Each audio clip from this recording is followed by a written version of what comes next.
बेळगावमध्ये मराठी भाषक आज काळा दिवस पाळणार आहेत। बेळगावचा संपूर्ण सीमा भाग कर्नाटकात डांबून आज 59 वर्ष पूर्ण झाले।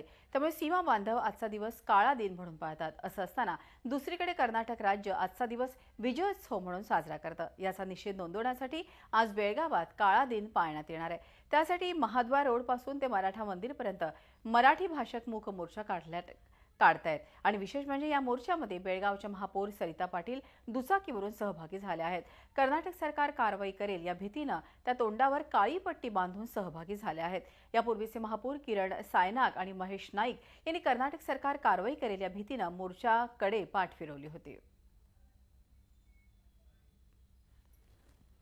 शिवसेना आज ज्या पद्धतीनं या मराठी माणसाच्या पाठीशी उभी आहे त्याप्रमाणे ठामपणाने आपण मगाशी पण म्हटलं सोशल मीडिया असे अनेक वार गेल्या 60 वर्षामध्ये झाले, पण 60 वर्षे ही जनता देशामध्ये नाही तर जगाच्या घृणीमुखात नोंद व्हायला पाहिजे।